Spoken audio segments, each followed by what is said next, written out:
분들은 소득이나 재산이 적다 막 이러면 경감해주는 이런 제도가 있다. 자 지금부터 얘기 드리는 거는 이제 피부양자가 인정을 어떻게 해주는지 뭐 요게 조금 약간 좀 까다로워요. 까다로운데 그래도 여러분들께서 알고 계시면은 내가 이래서 내가 해당이 되고 나 이래서 내가 해당이 안 되는구나 뭐 알 수 있겠죠, 그죠? 자 일단은 부양 요건이라 그러는 게 두 가지로 나눠져요. 부양 요건이 있고 소득 재산 요건이 있는데 부양 요건은 자녀인데 올리는 걸 말한다고 생각하시면 돼요. 자 일단 배우자가 직장 가입자이면은 퇴직하셔도 두 분 중에 한 분 계시면은 글로 올리면 됩니다. 자 배우자가 직장 다니면 피부양자 인정해줘요. 그 다음에 배우자가 보통 직장 안 다니면 자녀가 직장을 다니는 경우 사위 며느리 다 됩니다. 동거를 하고 있다 무조건 됩니다. 동거를 하고 있으면 무조건 올릴 수 있어요. 자 근데 동거를 안 하는 경우가 더 많겠죠, 그죠? 동거를 안 하면 어떻게 하느냐? 조건이 이렇습니다. 내가 동거 중인 자녀가 소득이 없나요? 이걸 따져. 동거 중인 자녀가 소득이 없으면은 무조건 하고 올릴 수 있습니다. 서울에 있는 예를 들어 이런 경우 대구에 지금 자녀는 대학 다니고 있어. 그럼 소득이 없잖아요. 근데 서울에 하여튼 뭐 며느리든 사위든 하여튼 자녀가 서울에 있어. 서울에 있는데 직장 다녀. 그럼 무조건 올릴 수 있다 이런 얘기입니다. 자 그러면은 동거 중인 자녀가 어떤 경우가 안 되겠습니까? 사업을 하고 있어. 안 됩니다. 그러면 되는 방법은 또 있겠죠, 그죠? 왜? 동거 안 하면 됩니다. 동거 안 하는 방법이 뭐겠습니까? 별도로 세대를 달리해가 살면 된다 이런 얘기입니다.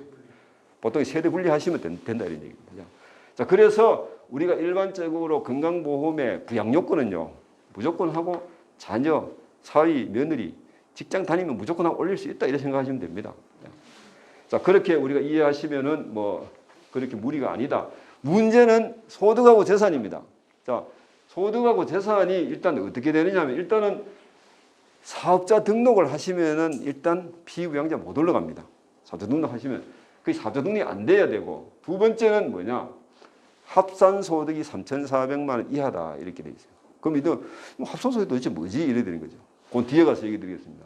합산 소득 지금 현재가 그랬습니다. 현재 재산가표는 5억 4천 재산가표. 그러면은 여기에 말하는 재산가표는 실지 재산하고 많이 차이가 있어요. 공시가격. 예, 공시가격의 60%입니다. 이게. 그러니까 실지 재산은 뭐 한 10억 이상이라고 보시면 됩니다. 거의. 그래서 우리가 정확하게 계산하기는 일단 공시가격을 먼저 알아야 돼요. 그러면 재산가표는 공시가격의 또 60%입니다. 그죠? 그래서 5억 4천이라도 이 금액이 굉장히 높습니다. 자, 그 다음에 재산가표가 5억 4천이 초과되고 9억 이하면은 소득이 1,000만 원 안 되면은 가능하고 그 다음에 재산가표가 9억이 넘으면은 안 됩니다. 무조건. 다른 건 소득이 하나도 없어. 재산가표가 9억이 넘는 사람은요, 실제로 재산은요, 집이 서울에 뭐 20억짜리 넘는 집을 갖고 있는 사람들입니다.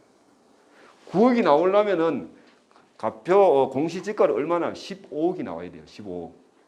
그럼 공시지가로 15억이 나오려면 실제 이 거래 가격은 20억 넘어야 된다 이런 얘기입니다. 그럼 15억이 나오면은 60% 하면 9억이 돼요.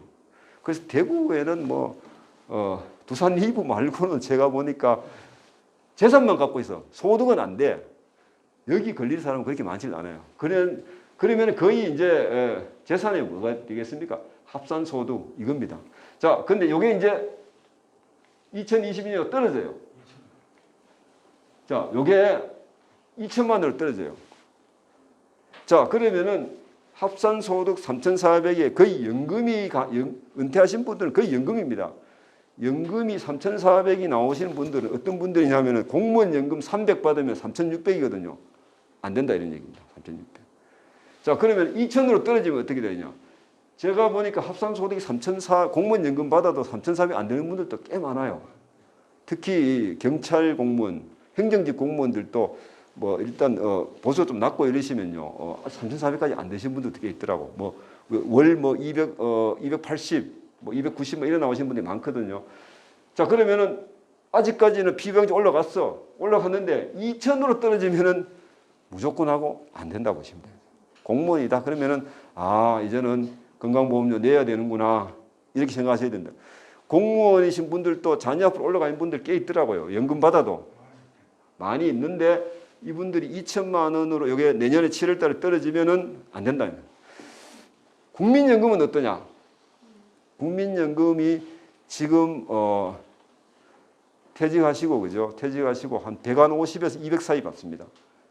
150만 원 받으면 연간 1,800입니다. 아직까지는 됩니다. 되는데 이제 이게 자꾸 높아가요. 이게 왜? 물가가 반영되니까 매일 높아간단 말입니다. 그럼 요거 2천만 원이 여러분 떨어질 것 같습니까? 올릴 것 같습니까? 야, 절대로 안 올립니다. 절대로 정부에서는. 이거는 자꾸 어쨌든 떨어질 가능성이 있기 때문에 국민연금 150 받아도 좀 몇 년 안 지나면은 이제 자녀 앞으로 못 올린다 이렇게 보셔야 돼요. 야, 그렇게 생각하셔야 돼요. 지금 아마 국민연금 한 170, 80 받는 사람도 있거든요. 그런 분들은 안 됩니다. 지금 내년 7월부터 안 된다고 보셔야 돼요. 그다음 재산가표도 3억 6천으로 떨어지고 이것도 이제 이런 식으로 떨어진다. 자, 그래서 합산소득이 뭐냐? 제가 요게 요겁니다. 거의 합산소득이 은퇴하시면 거의 이걸로 좀 갑니다. 이걸로.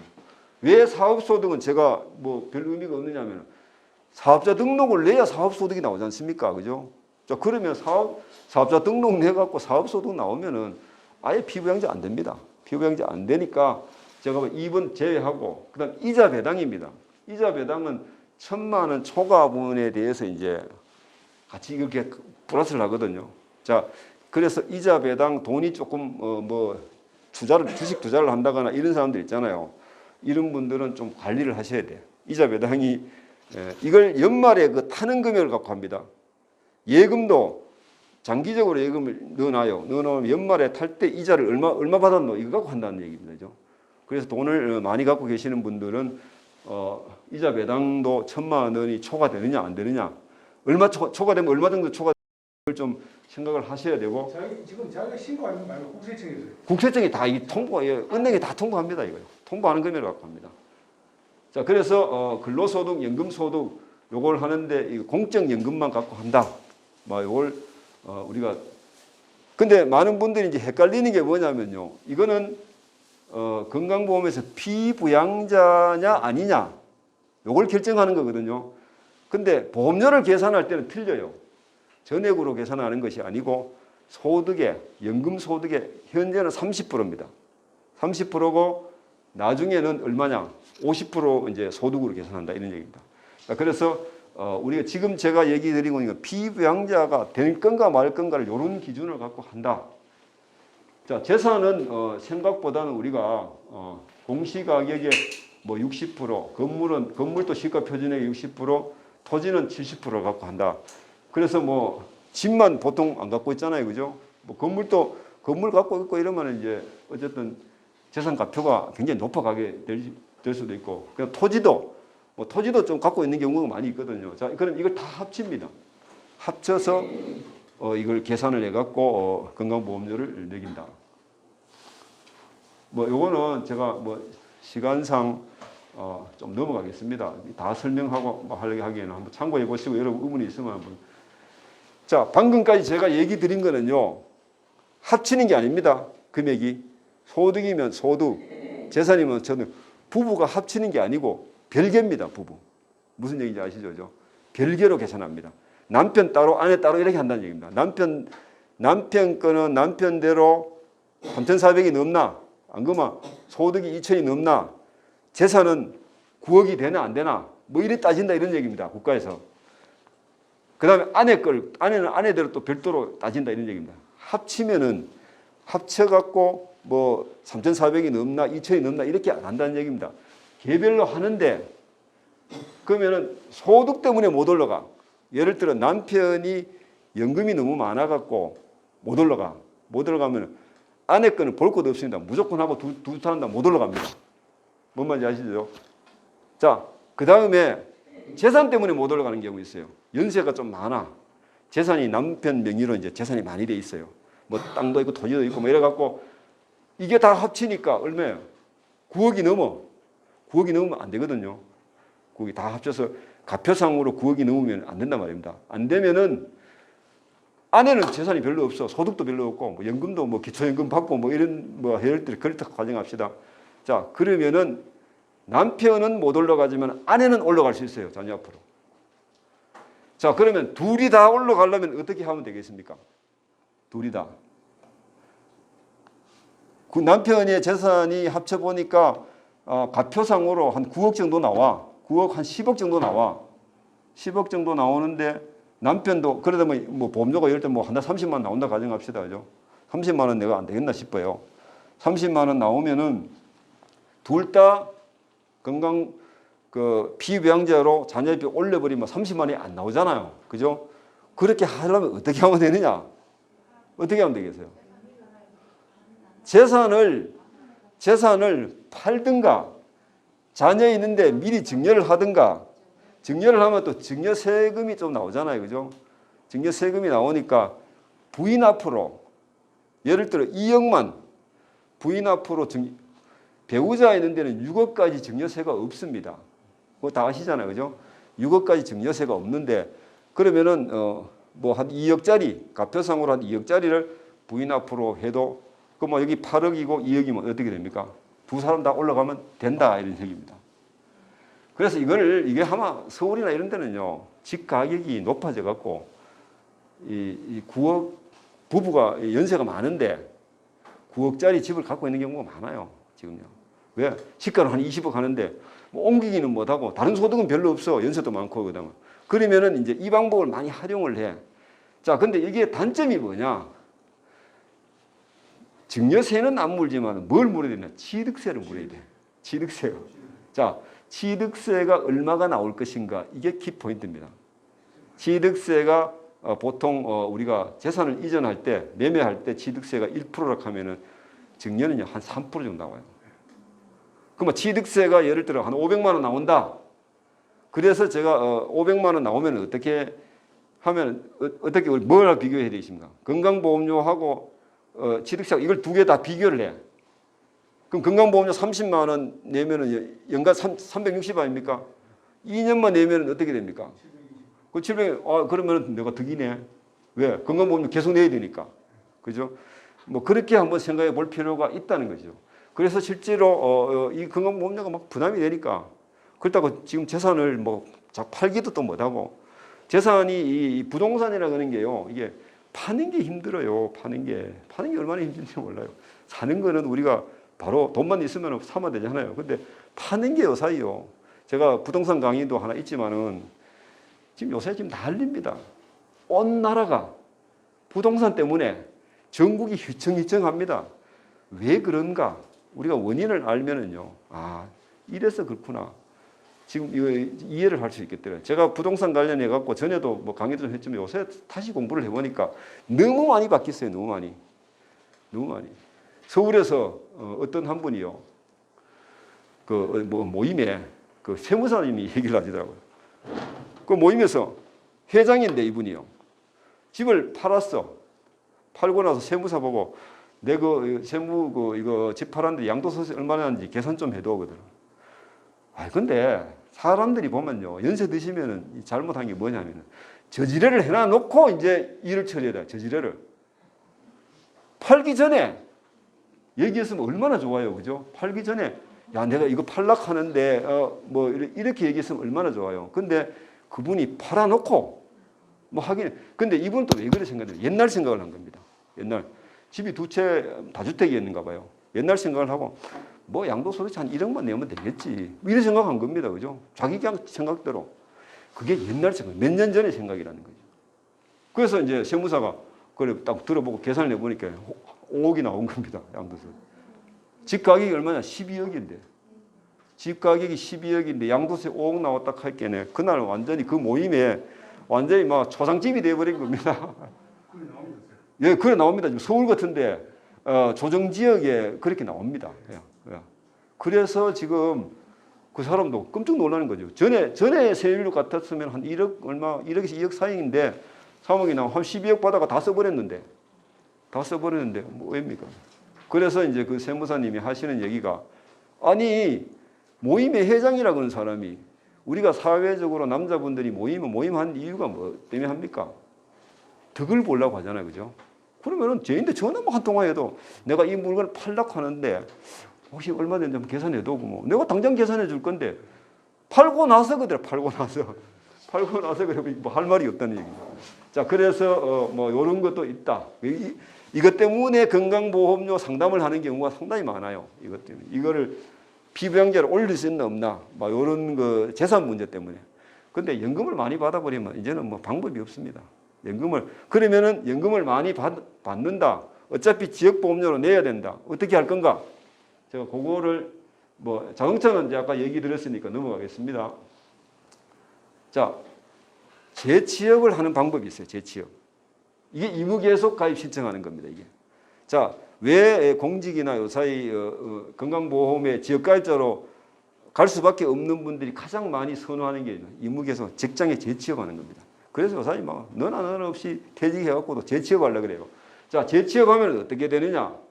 재취업하면은 1년 이상만 하시면 돼요. 재취업하는데 보통 오래 못 하거든요. 그러면 1년만 하시면은 3년을 보장을 해줘요. 3년. 3년까지는 내가 직장에 내던 보험료 그대로 낼 수 있도록 그렇게 만들어줍니다. 그럼 여러분 재취업 하시면은 봉급을 많이 못 받잖아요. 그죠? 또 너무 많이 받는데 가면은 고라 또 은퇴하시고 일 못 합니다. 그래서 100만 원을 받는다 칩시다. 100만 원을 받으면은 3.4% 뛰거든요. 그럼 3만 4천 원만 내가 내면 돼. 그러면 퇴직하시고 그 직장 다니다 나와갖고 36개월을 동안 3만 4천 원 내면 된다 이런 얘기입니다.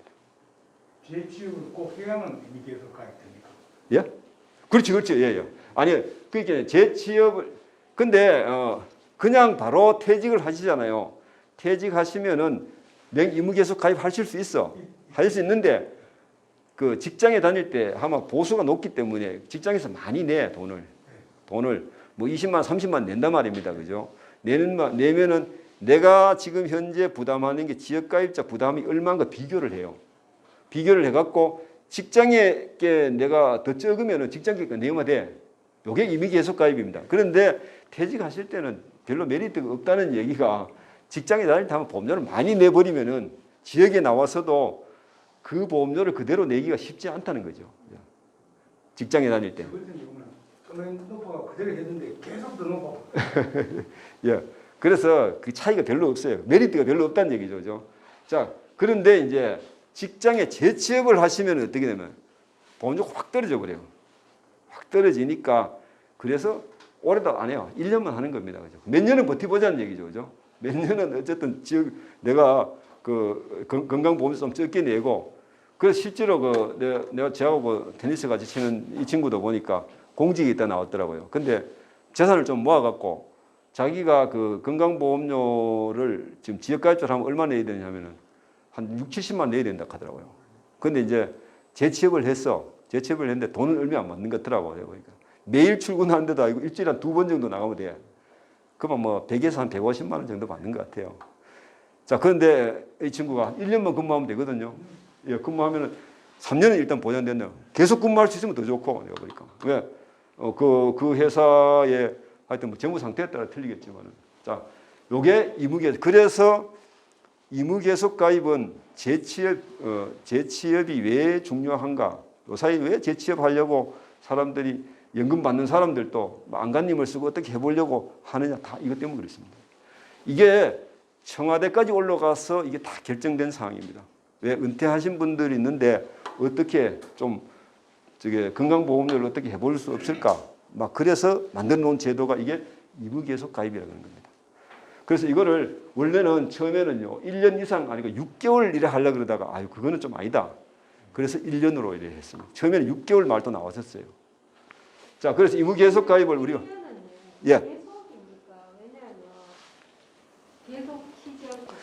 뭐 하여튼 그게 108 하여튼 한 1년은 근무를 하셔야 돼. 왜냐하면 저희가 이제 사회보험이나 좀 일자리 많이 하면 예. 제한이 돼가 있잖아요. 예. 6개월이나 뭐 이렇게 제한이 되고. 아, 근데 연속해가 그래야 돼. 그 다음에 4월이 예. 쉬었다가 예. 12월 뭐 1월 2월 쉬었다가 한 2, 3개월 있다 다시 시작을 하는. 예. 그래서 그것 때문에 6개월로 처음에는 얘기가 나왔었는데 6개월은 아니다. 안 됩니다. 예, 예. 6개월이 안 돼요. 6개월까지 오래 해주면 좋은데 예, 계속 중간에 안 쉬고 나오면 안 되고 계속 1년. 그러면 만약에 거기서 A 직장에서 B 직장으로 바로 연결되는 거는 연속으로 보내요. 아, 그거까지는 제가 확인을 해봐야 돼요. 그거까지는 저도 자신이 아마 연속하면 가능할 겁니다. 연속하면 왜 그러냐면 직장 가입자 유지를 1년 해야 된다. 이렇게 나오기 때문에 그거는 아마 가능할 겁니다. 예. 그거는 아마 가능할 겁니다. 제가 요거는 조회를 해갖고 한번 이따가 한번 조회를 한번 해보고 하도록 하겠습니다. 제가 요거는 왜 제가 한번 만들어봤냐 하면요. 어떤 분이 제 있는데 이런 질문을 하더라고요. 자기가 사립학교 교직원 있다 나오셨거든요. 이분이요. 나왔는데 건강보험료가 막 한 30만 원씩 나오니까 이분이 한 40만 원 나왔는가 하여튼 나오니까 부담이 된 겁니다. 그죠? 부담이 돼갖고. 근데 집이 40평대 살아요. 40평대. 저 시지에 40평대 사는데 집을 옮기려고 그러더라고. 그 뭐 집을 어떻게 옮기려고 그랬겠나. 30평대로 옮기려고 그러더라고. 그래서 제가 그러면은 계산이라도 해보고 옮기세요. 제가. 이 재산을 줄여갖고는요. 이게 보험료가 별 차이가 없거든요. 그래서 제가 직접 한번 조회를 해봤어요. 어떻게 조회했냐면 요거는 30평대를 갖고 제가 했는데 30평대 아파트인데 이분이 연금소득이 예를 들어 국민연금 150 받는다고 보고 180만 원 받고 공시가격 5억이면은 지금 뭐 한 8억 9억 정도 한다는 얘기거든요. 8억 9억 정도 재산이 요거 이제 계산하면 3억이 나와요. 요거를 입력을 딱 하면은 월 보험료가 23만 원 나오더라고. 그러면 요거를 공시가격이 5억하고 한 2억 차이 나잖아요. 그죠? 24평 아파트 공시가격 3억 1억 8천 이렇게 계산해 보니까요. 3만 원밖에 안 2만 8천. 그래 내가 이 정도밖에 차이가 안 나네. 한 3만 원 내가 보기 그 정도 차이. 실제로 조회를 딱 해보니까 그래 나오더라고요. 그래서 제가 그분이 있는데 아니 한 달에 3만 원 나오는 거를 40평대 살다가 30평대 바꾸는 거는 조금 무리다.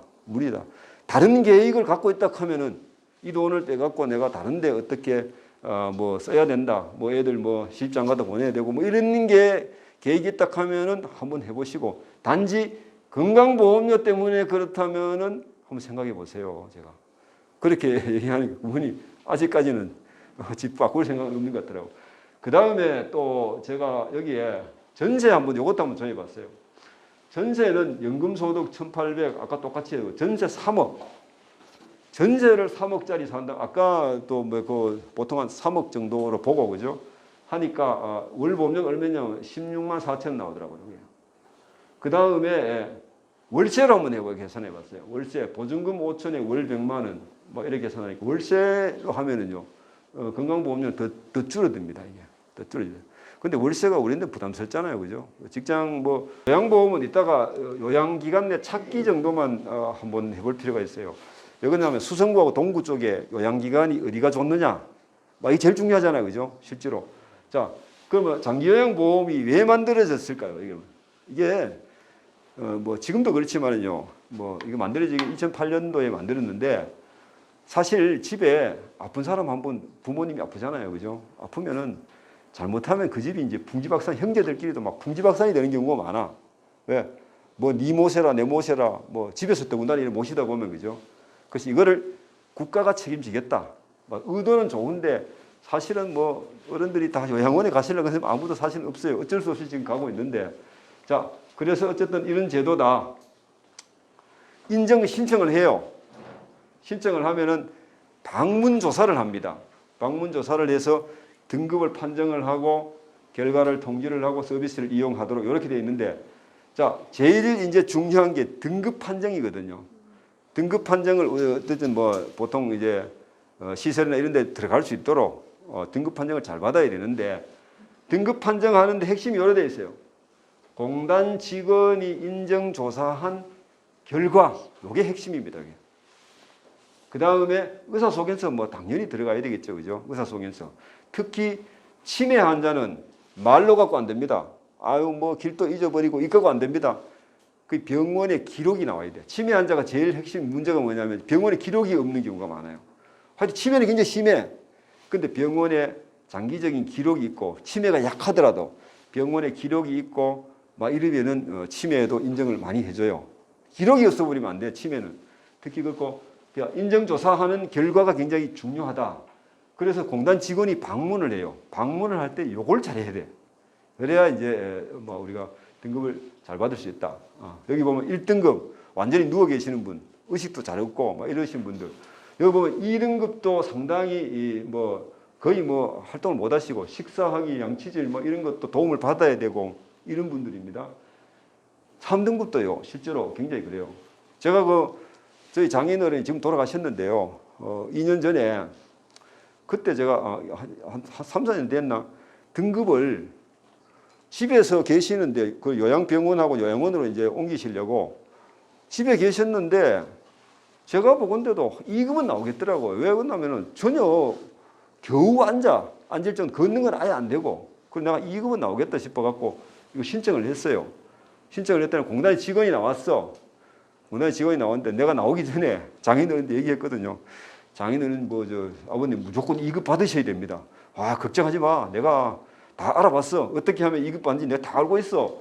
이러시더라고. 그래서 저는 믿었지. 믿고 이제 그래갖고 뭐 2급 받겠구나. 2급 받으세요. 어쨌든 그 기관의 시설이나 이런 데도 뭐 필요하면 또 이제 가시기도 하고 이렇게 하려고 이제 그래갖고 직원이 왔다 갔어요. 왔다가 직원한테 전화를 했어. 집에 우리 저희 장인어른인데 어떻게 그 2급 충분하지요? 저렇게 직원이 한다는 얘기가 자기 양심상 도저히 2급은 못 줍니다. 아니 무슨 소리 하느냐고 사람이 걷지도 못한대요. 2급 왜 한대요? 있겠네. 가니까 장인어른이 어떻게 했냐면요. 내가 가니까 혼자 계시는데 얼마나 심심해요. 그죠? 오니까 아이고 우리 사위도 옛날에 건강보험에 근무했고 막 질문하는 대로 막 얘기를 다 해버리는 겁니다. 그 사람 하는 얘기가 인지 능력이 너무 뛰어나기 때문에 절대 자기가 이 상급도 자기가 막 억지로 제가 참 잘 해갖고 지금 상급 주는 겁니다. 이러더라고요. 그게 지금 연세 드셔갖고 그 2급 받는 거 다 이제 일단 급을 잘 받아 놓으려고 하거든요. 그래서 아까 얘기했듯이 공단 직원의 인정조사가 굉장히 중요하다. 그게 지금 현재 저겁니다.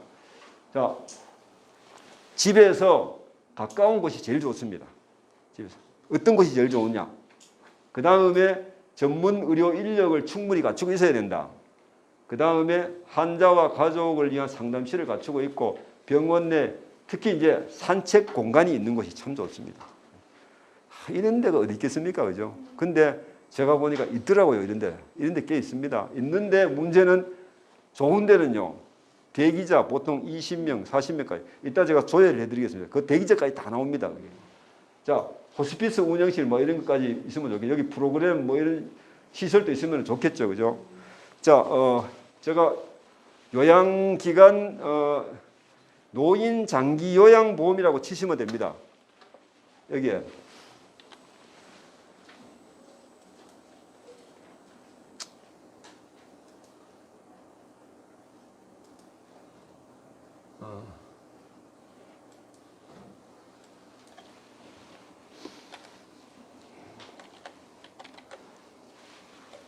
노인 장기 요양보험이라고 이렇게 치시면은요, 이 사이트가 나옵니다. 이게 맨 건강보험공단하고 같은 조직입니다. 같은 조직인데, 이쪽에서는 이제 장기 요양보험 업무를 담당하는 데서 하기 때문에 홈페이지가 다릅니다, 이게.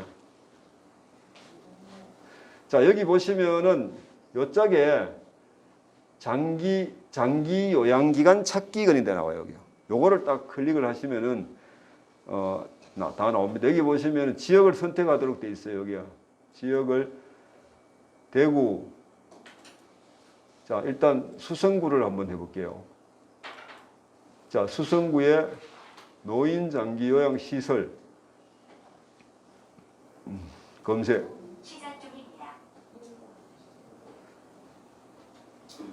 자, 여기 제일 먼저 나오는 데가 어디입니까? 천주 성산병원이라는 데가 있어요. 여기가 아마 아시는 분은 모르겠는데 여기가요. 제가 왜 좋은가? 여기 보면은 대기 인력이 얼마 나왔냐면요. 42명 나와요. 42명. 대기자가 이렇게 많다는 겁니다.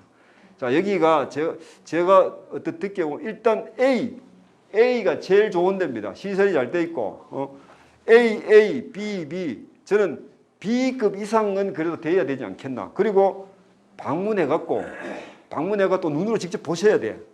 이것만 잘 돼. 자, 여기 한번 보세요. A 돼 있는데 여기 제로지 않습니까? 여기는 대기자 없지 않습니까? 그죠? 여기는 그래도 4명 정도 요게 자리 빈다 이런 얘기거든요. 자, 여기 같으면 어떻게 돼요? 23명이 빈다 이런 얘기입니다. 뒤에 거 뭐 이래 쭉쭉 나옵니다. 자, 여기에 천주 성삼 요양원이 왜 그러면은 여기가 대기자가 이 정도 많을까? 저는 뭐 다른 시설도 뭐 소문이 나와 좋을 수도 있겠지만은요. 신내역하고 거리가 얼마 안 돼요. 여기가. 대구의 신내역 거리면 교통이 제일 좋은 데거든요. 자, 이런 데가 요양원이 잘 없거든요. 자, 동구에 한번 보도록 할게요. 동구에.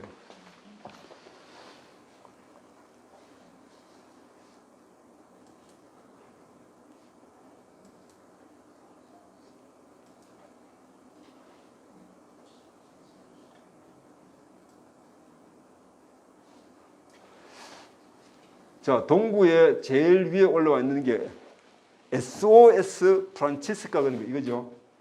자, 여기가 대기자 20명입니다. 여기 대기자 8명, 갓바이 치매센터. 이거는 뭐 치매센터로서 좀 유명한 것 같은데요. 여기도 대기자 10명, 마이홈 노인 전문 요양원. 여기 대기자 2명, 4명, 6명.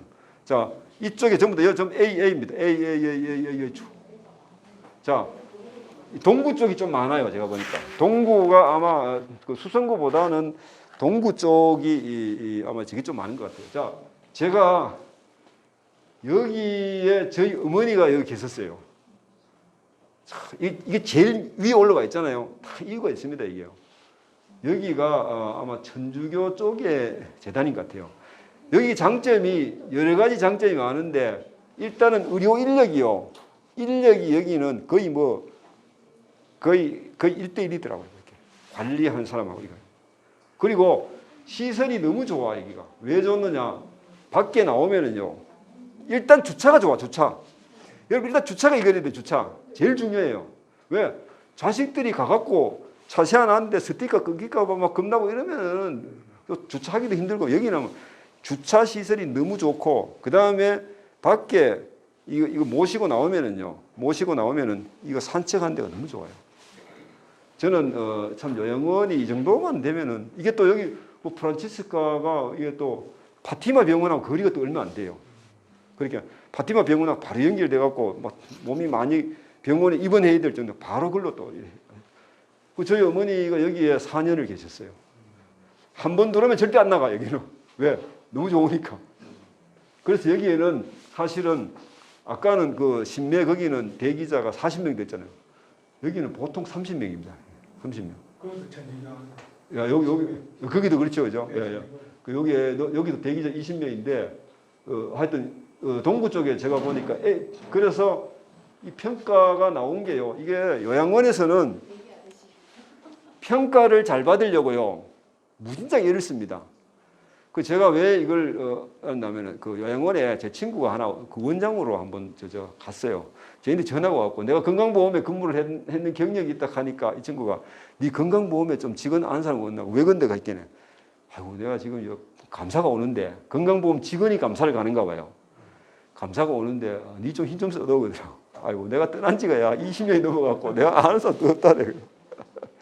근데 사실 요새 그런 그 감사를 나가는 직원들이 사실 뭐 여러 가지로 이제 좀 저게 있겠죠. 그죠? 있는데 자기들 뭐 규정에 맞춰서 하기 때문에 쉽지는 않겠죠. 자, 이런 걸 한번 우리가 조회를 해보시고, 그죠? 해보시고 반드시 거기 가셔갖고 확인을 해야 돼, 눈으로. 이것만 갖고는 사실 이거는 그냥 자료입니다. 자료인 게, 그래서 가급적이면 A등급 쪽으로 좀 A등급은 일단 하드웨어 쪽으로 잘 돼 있다고 보셔야 돼요. 보여야 되는데, 근데 실제로 거기 가보면 뭐 친절한가, 그 다음에 여러 가지 또 있잖아요. 그죠? 그런 것도 한번 생각해 보시고. 자, 시간이 다 되기 때문에 제가 마지막 한 가지만 또 얘기를 하고 마치도록 하겠습니다.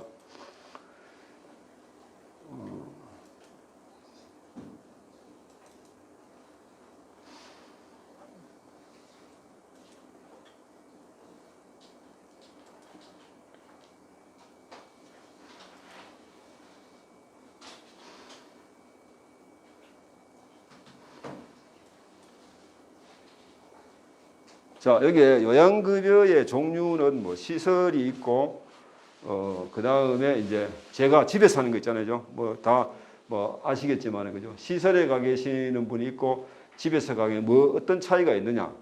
자, 집에 가 계시는 분들은 이제 방문 요양이라 해도 요양사가 오잖아요. 오는데 주야간 보호라 그런 게 또 있습니다. 이게 주야간 보호는 뭐 이렇게 생각하시면 돼요. 애들이 어린이집에 가는 거랑 똑같습니다. 어른을 집에만 계속 계시니까 답답하다 이래갖고 차가 옵니다. 그죠? 차가 오면 갔다가 이제 오시는 건데 뭐 이것도 저는 많이 활동이 좀 하시는 분들 이것도 괜찮아요.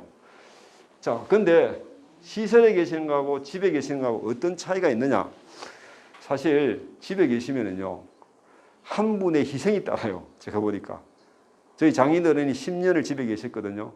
집에 한 10년 동안 계셔 보니까 장모님이 영 보니까 뭐 자식들이 오는데 말은 못하고 굉장히 힘들어하셔요. 그래서 내가 이게 너무 좀 마음이 좀 안 좋으셔갖고 그래 이제 그 뭐 시설에 있는데 좀 계시는 게 어떻게 막 장인어른 막 화를 내시더라고. 내가 왜 그런 데 가면 해요? 어른들 절대 안 갈라 하거든요. 그 이제 돌아가셨어. 돌아가시고 나니까 이제 터지기 시작하는 겁니다. 장모님이 막 병원에 막 살뜰러 왔다 갔다 그러고 이제 막 긴장해가 있다가 이제 병이 막 터지더라고요. 그래서 제가 급여는 금액은 싸요. 여기 보시면은 시설 급여하고 제가 급여하고 돈 차이입니다. 요게 작년 자료인데 지금 요건 약간 좀 올랐습니다. 자, 올랐는데 지금 본인 부담금 1등급, 2등급, 3등급이라 그렇게 차이가 별로 없어요. 차이가 별로 없는데 식대까지 포함하면은 한 65만 원에서 한 70만 원 정도 들어갑니다. 요거는 똑같습니다. 전국에 공통입니다. 그래서 시설이 좋은 데를 가셔야 된다는 이유가 그 때문에 그렇습니다. 왜? 어디 가나 금액이 똑같은데 가급적이면 좋은 데 가시는 게 맞다는 얘기죠. 자, 제가 급여는 뭐냐? 1등급, 2등급, 3등급 이래 되어 있는데 돈 차이가 되고 나면 목욕비까지 여기다 포함을 하면은 한 5만 원, 뭐 요 정도 뭐 20만 원에서 25만 원, 뭐 좀 올라가고 조금은 이제 더 될 겁니다. 그래서 제가 급여가 돈은 적게 들지만은 한 사람의 희생이 따르는 게 가장 문제다. 그래서 우리가 제가 급여는 그런 뭐 집에 계시면 제일 좋긴 좋아요. 그래서 제가 이런 걸 보면은 좀 제일 좋은 거는 돌아가신 날까지 어쨌든 건강하게 사시는 게 제일 좋은 거다.